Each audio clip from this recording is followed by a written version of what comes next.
Hello everyone, once again. Today, Wednesday, 12th February 2025, we have joined for Dhamma reading session, and we will be reading from the book The Path to Nibbāna, written by David C. Johnson, a long student of Bantam Ramsey. Before start of the session, just we will pay respects to Buddha, Dhamma, and Sangha. We can recite all together. Please join for reciting together. Namo tassa bhagavato arahato samma sambuddhassa. Namo tassa bhagavato arahato samma sambuddhassa. Namo tassa bhagavato arahato samma sambuddhassa. Buddham sangam namassa.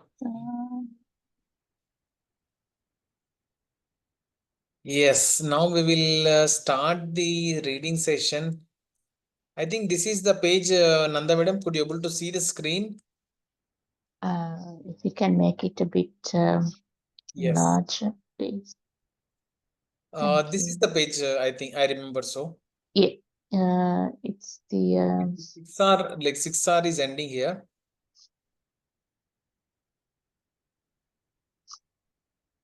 Is it here? I think here. yeah. Right effort, no? Yeah. Yes, Nanda madam. You can start. We will give chance to everyone. Like after your reading, we will give chance to other people also. You can start, Nanda. Notice that you never push anything away. You never try to control anything. Trying to control is using craving to eliminate craving. Please don't do the 6R for some slight noise in the background or a minor bodily feeling. As long as you're still with your feeling of loving kindness, just stay with that feeling and let it deepen. Ignore those slight distractions in the background. As a beginner, do the 6Rs only if your attention is completely gone from the object. So with 6R, it is vitally important that we do not push anything. We are not controlling anything. We need to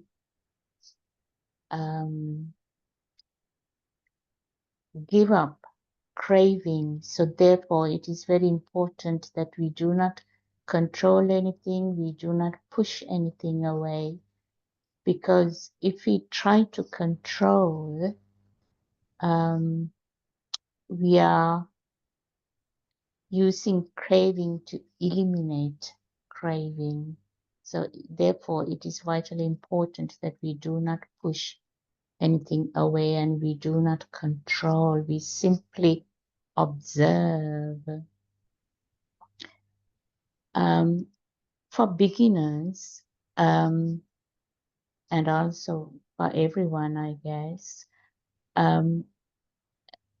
we shouldn't use the 6R for everything, such as if there's a slight noise in the background, we shouldn't 6R that. We should be able to continue to radiate feelings of loving kindness and continue our meditation. And also if you are feeling very slight bodily feelings, again, there's no need to zigzag them. Just accept and just observe. The most important thing is that we need to be still with the feeling of radiating loving kindness. Just stay with it and just naturally let it happen. When we radiate feelings of loving kindness, I think Delson Armstrong says the best thing is to imagine a candle of light just radiating, something like that. Just imagine that we are radiating feelings of loving kindness, and just stay with that feeling of loving kindness, and then it naturally deepens. So ignore any slight distractions in the background, and just use Siksa if our attention has completely gone away from the feeling of radiating loving kindness. In the explanation of the Eightfold Path in the suttas, one of the components is right effort. Right effort and the Siksa are exactly the same thing. What is right effort? You notice that an unwholesome state has arisen. You stop paying attention to that unwholesome feeling, letting it be there by itself with no pushing away or holding on to it. You bring up a wholesome feeling. You stay with that wholesome feeling. So this is vitally important. This is what is in a sutta. I think it's Anguttara Nikaya 4.13. Supreme Buddha has explained this right effort. And also I think it's shown in Delton Armstrong's book, A Mind Without Craving, on page 391. This is exactly what we do when we practice 6R. We start our meditation radiating feelings of loving kindness to ourselves and then to all sentient beings. And when we notice that our attention is not on radiating feelings of loving kindness, we need to notice it and gently bring the attention back to the object of meditation, which is radiating feelings of loving kindness.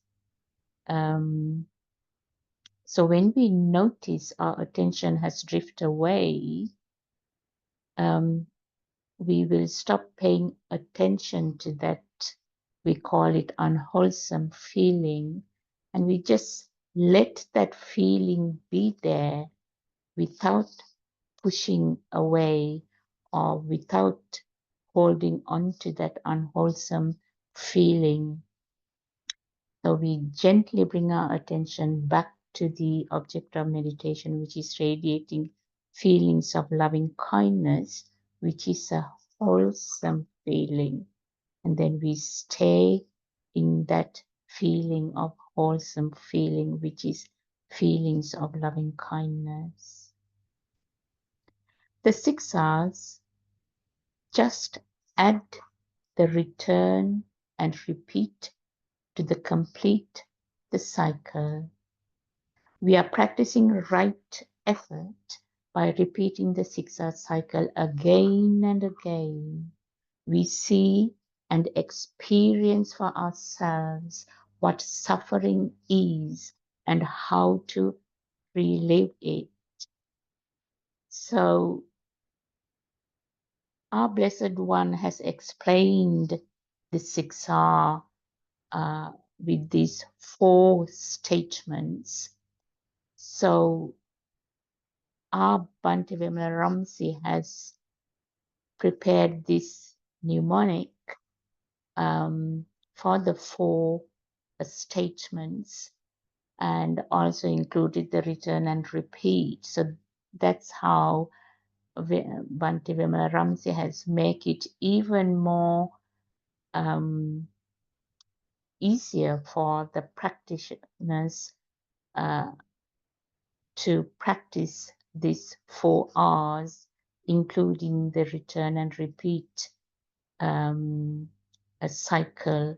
So it is, we recognize that our mind has drifted away from the object of meditation. We release that unwholesome state and we relax the body and consciously. And when we relax the body, automatically our mind becomes calmer. Therefore, we would feel a smile. Naturally, a smile will appear on our lips. And if it doesn't appear, we consciously create a slight smile. Sometimes it's called a Buddha smile on a Buddha statue. And then we return gently our attention to the object of meditation, which is radiating feelings of loving kindness. So this cycle we repeat when we meditate. You notice what causes you to become tense and tight, and then how to reach it. Cessation by releasing and relaxing and bringing up a wholesome object. You discover how to exercise the direct path to the cessation of suffering. This happens each time you recognize and release an arisen feeling, relax and re-smile. Notice the relief. So this 6R, it is vitally important because when our mind is focused on an unwholesome thought or a feeling, we do notice a tension in our body, a tightness in our body. So when we practice 6R, what we are doing is we are releasing that tightness and tension. There's a cessation happens by when we relax the body and bring our attention back to the wholesome object, which is radiating feelings of loving kindness.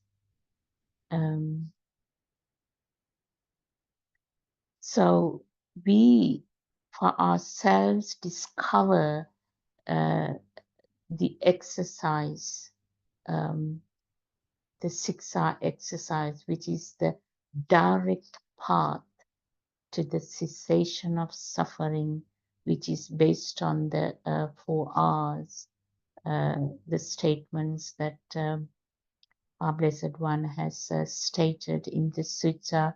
I think it's Anguttara Nikaya Sutta 4.13.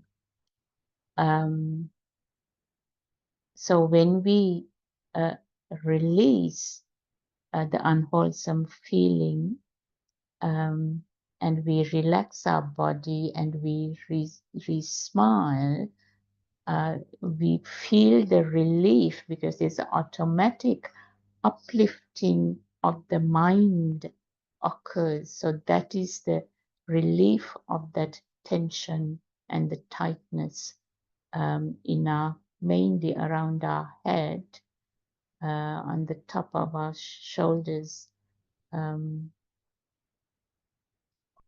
When you look at the benefits discussed in the sutta about the Dhamma, there is a phrase that says the Dhamma is immediately effective.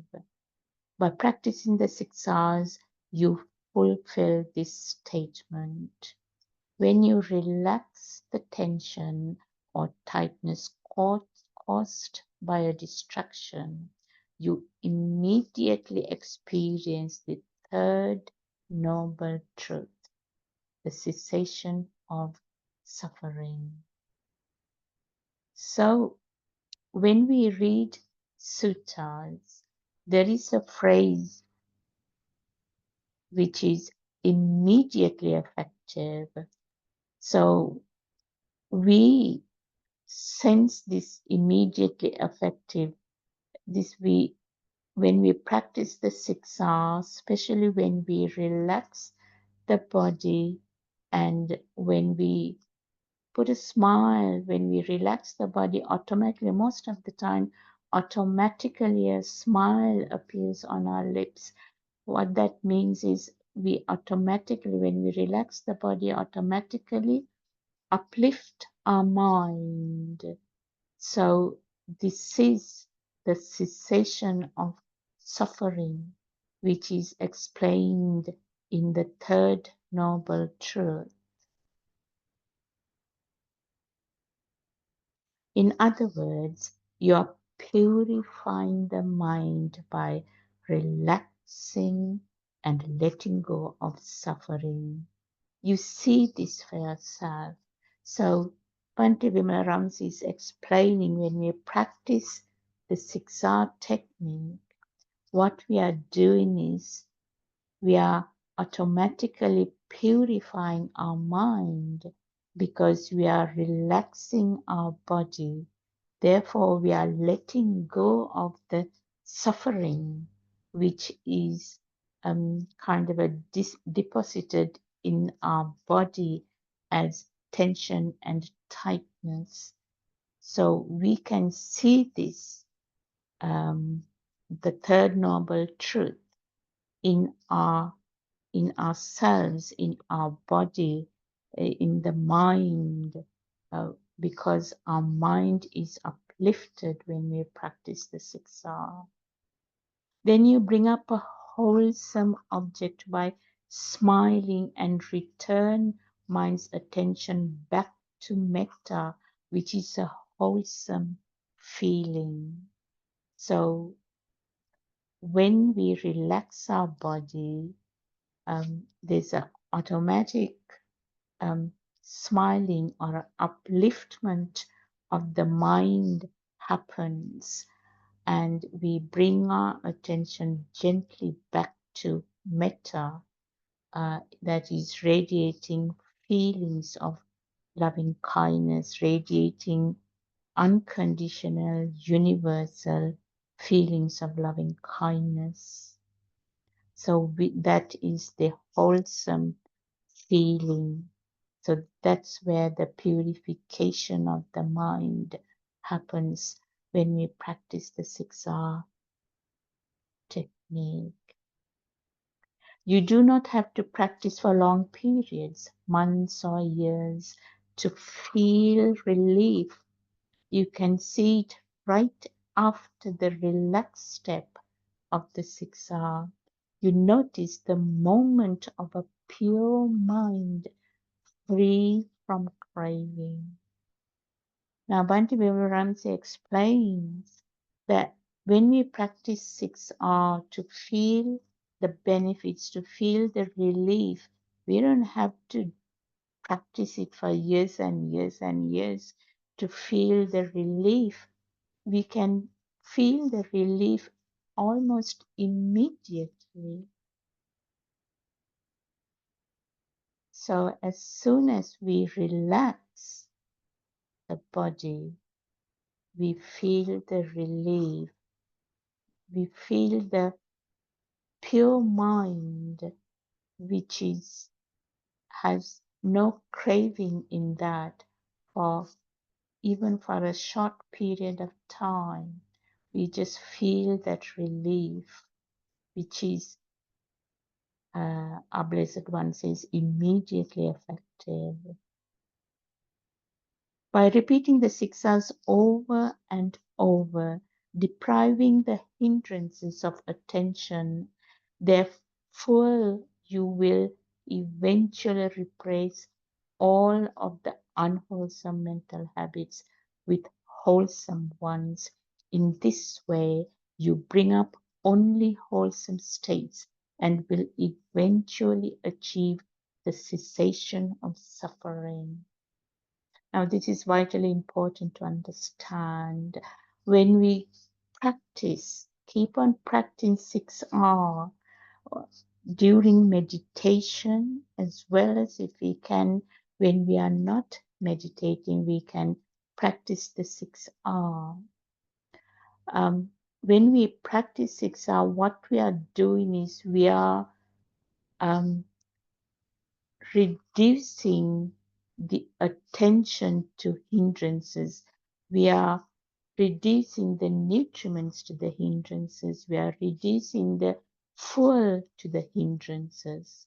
So eventually, what we are doing is we keep on replacing the hindrances with feelings of loving kindness, feelings of wholesome feelings. So we are basically reducing the unwholesome mental habits, and we are replacing with wholesome habits, which are the 4 Brahma Viharas, which is feelings of loving kindness, compassion, joy, and equanimity. So when we keep on repeating the 6R technique, we are strengthening and bringing up the wholesome states, which is cessation of suffering. To be successful in meditation, you need to develop your mindfulness skill and observation power. Also, keeping up your sense of fun and exploration is important. This helps to improve your mindfulness. The 6 R's training develops these necessary skills. So when we practice this simple technique of 6R, what we are doing is we are automatically improve our mindfulness skills, and we automatically improve our observation skills as well.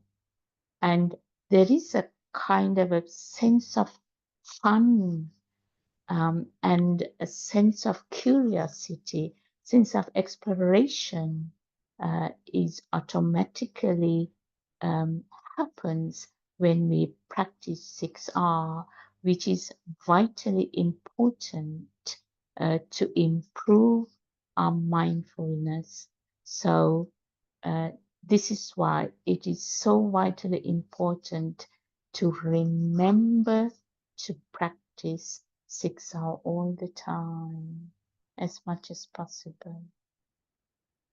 Yes, thank you, Nanda madam. Now I request Chaya madam to read.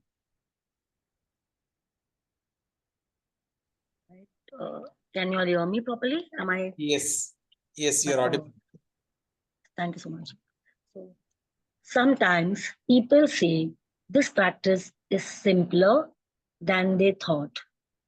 some have actually complained to the teacher because they want this meditation to be more complicated.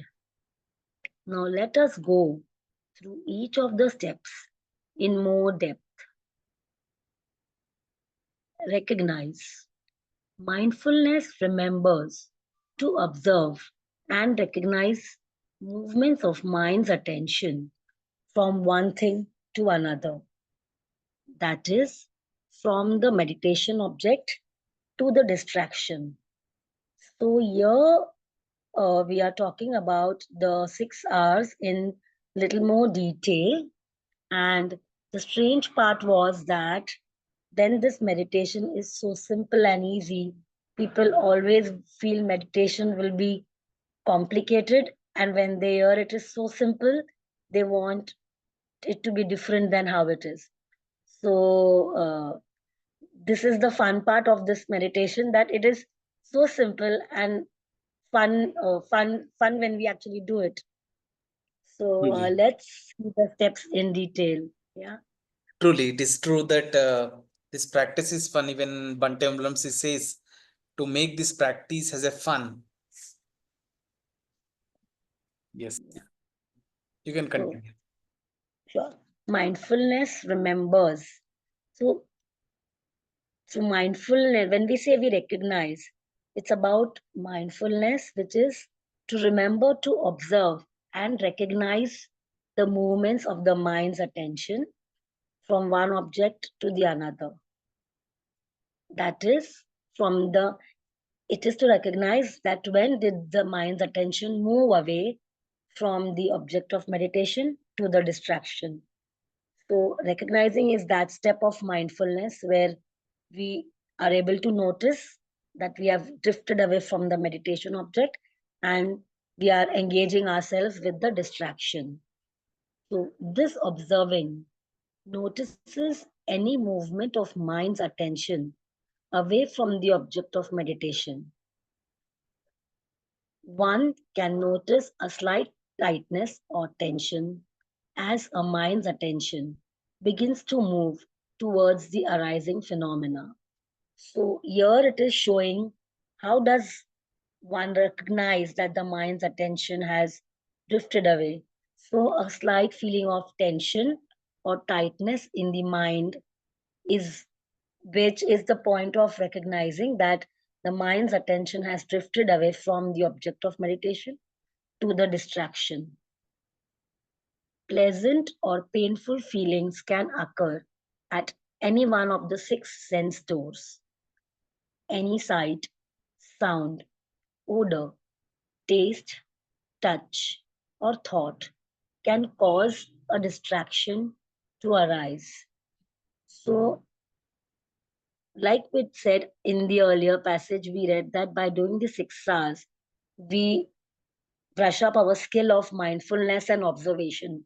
So, this is the exact point when our mind's attention drifts away, there is a distraction at these 6 sense doors.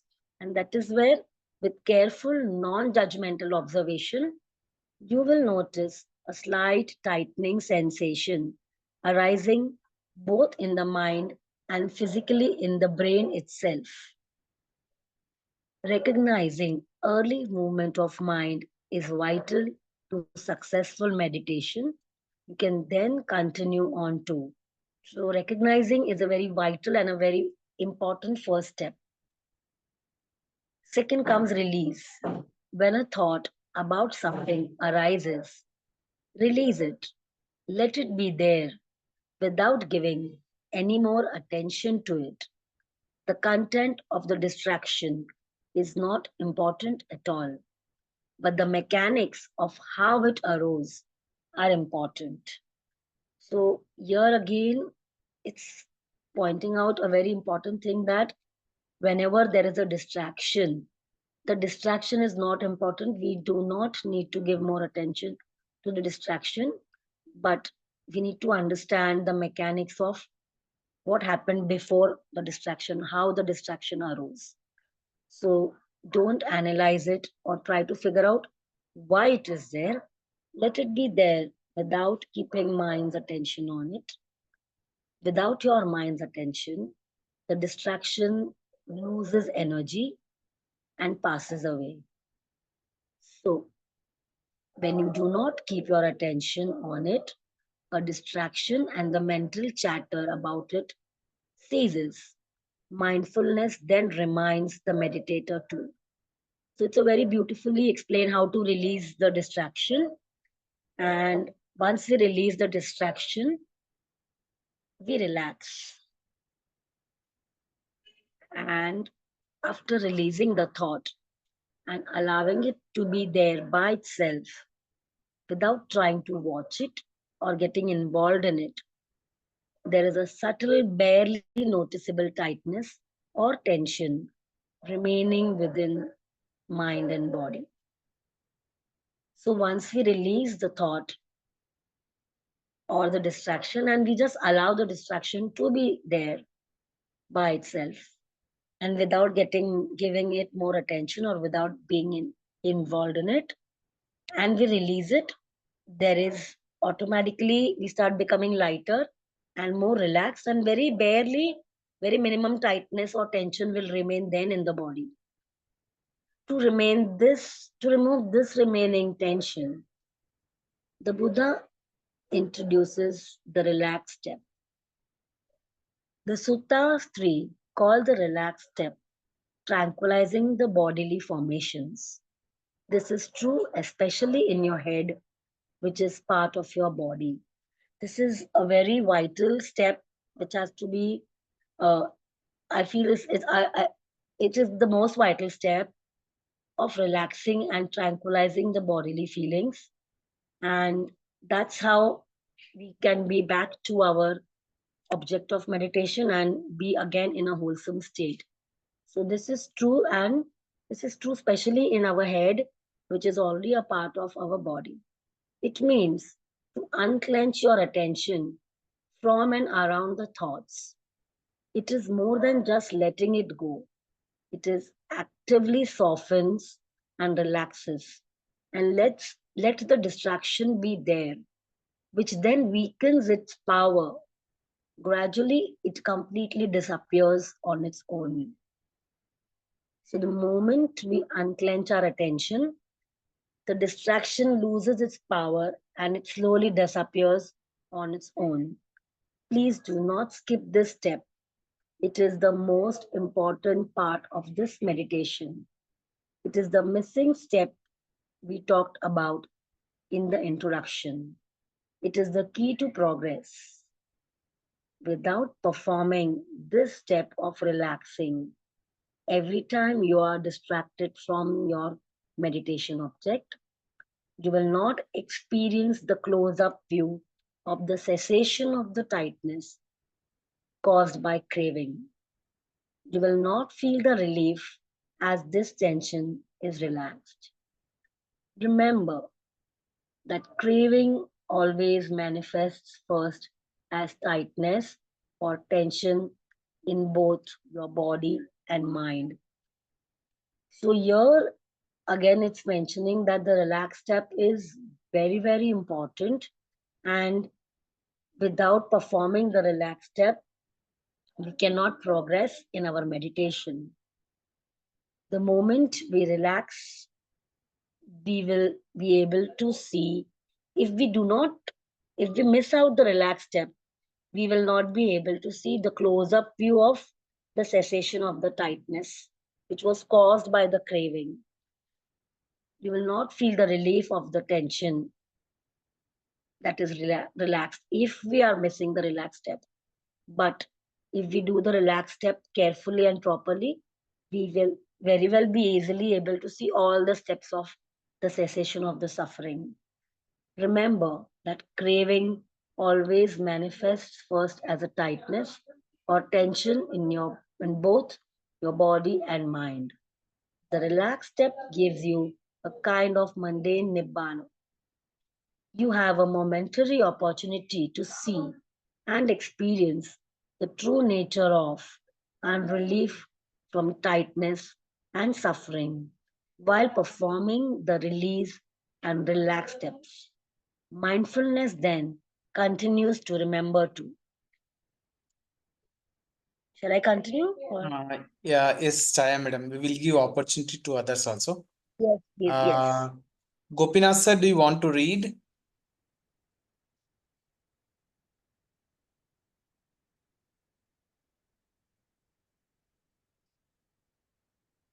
Paul sir, do you want to read? Can you hear me? Yes, sir. We can hear you, sir. Let me try. Yes, sir. Where should I read? Start. Sir, you Raise should smile. start with the re-smile. Okay, raise smile. If you have listened to the Dharma talk on our website, you might remember hearing about how smiling is an important aspect of the meditation. Learning to smile and raising the corners of the mouth slightly help the mind to be observant, alert, agile, and bright. Getting serious, tensing up, or frowning causes mind to become heavy and your mindfulness to become dull and slow. Insights became more difficult to see, thus slowing down your understanding of the Dharma. Smile over. Yes, sir. No, basically what here it is explaining is like after like in 6 hour process, we do whenever we get distraction, we recognize that we got distracted and release the distraction by coming out from that distraction. Then relax the tightness present in the mind and body. Then we come back to the smile. And Bante says that when the corners of the mouth goes up, so does the mental state. In similar way, like if one is serious, what it becomes is mind becomes heavy, and our mindfulness become dull and slow. Therefore, a re-smile is also a very important step in our practice. Now we have one more student, Sheetal. Do you want to read?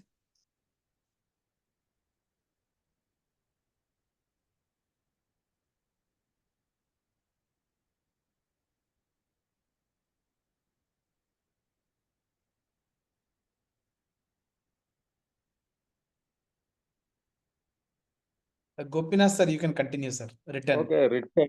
Redirect your mind back to your object of meditation. Gently redirect the mind and don't jerk back before you are ready.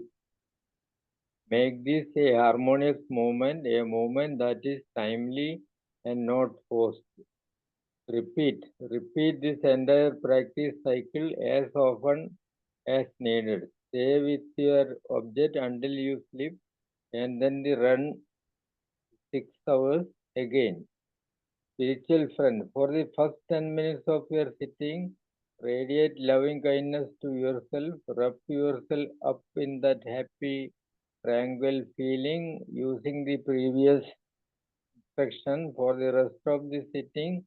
Radiate loving and kind thoughts to a spiritual friend. What is a spiritual friend? Now we will select our next object of meditation, the spiritual friend. It is very important that they are a living person of the same sex and are not members of your family. When the spiritual friend is of a different sex, it may lead to lustful feeling and this complicates your experience. This is the traditional way of teaching metta. If this instruction does not fit you, then you must make sure the person you select does not raise lustful feeling in your mind when you are radiating loving kindness. Remember, you will be spending a long time with this person. Your spiritual friend should be someone whom you deeply respect and sincerely wish well. They are someone who makes you smile when you think of them. It might be a favorite teacher or counselor who has your highest goals in mind. It might be a friend who always has your back and support whatever you do. Please do not use a member of your family as your spiritual friend. Because family members are too close to you, family members will be brought into your practice at a later time. But for now, they may raise hidden issues that interfere with the practice.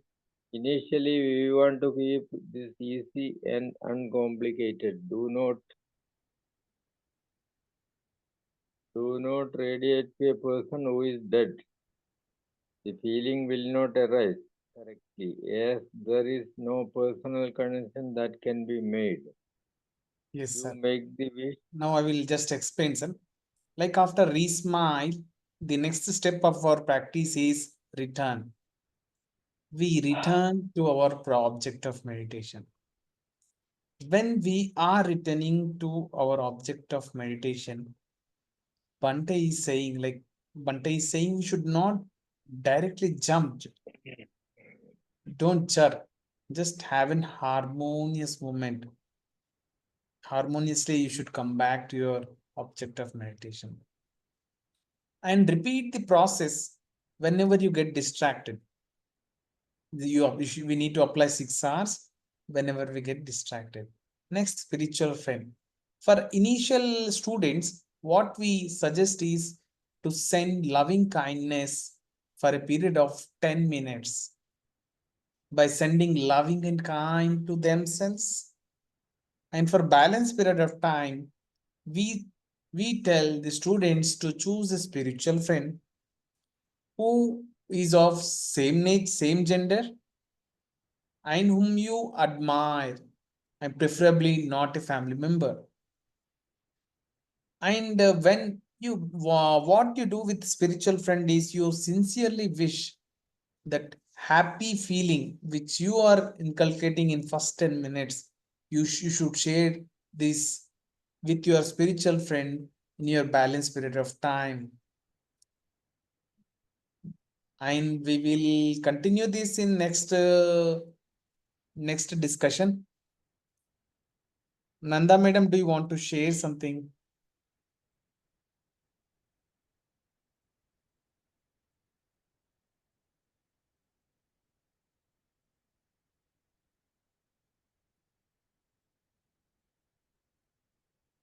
Gopinath sir, do you want to share anything, sir?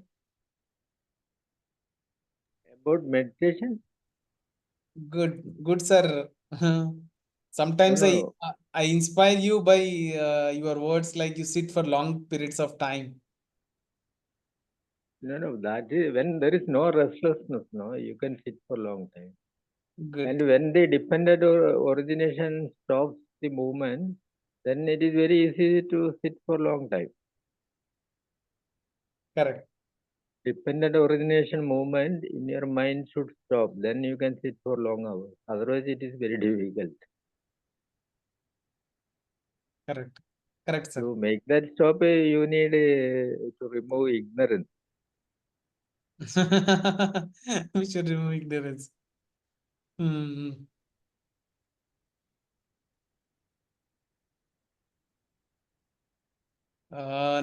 Nanda madam, do you want to share anything? Well, with 6R technique, which is a very, very simple Yes, technique, which Bhante Vimaransi even has made it even more simpler with the 6Rs. It is very easy to practice, but it has a very profound effect in reducing hindrances, and therefore when we keep on practicing 6R, it is the mind just flows into jhanas. I heard that some people say when we repeatedly make an effort to practice 6R, it is kind of a muscle memory. Some people say it's kind of a autopilot effect has in the mind. So it is vitally important whenever we remember to practice 6R because eventually it will become autopilot. We will automatically will be practicing 6R. We don't have to consciously do it, even though we start consciously practicing 6R, it just becomes a second nature. So it is vitally important to remember to practice 6R. It is profoundly transformative, has an effect in the mind. Yes, Nanda madam, thank you for sharing. Now we will read the sharing minutes all together. You may all please join for reading this sharing minute. May suffering ones be suffering free, and the fear struck fearless be. May the May the grieving shed all grief, and may all all beings find relief. May all beings share this merit that we have thus acquired for the acquisition of all kinds of happiness.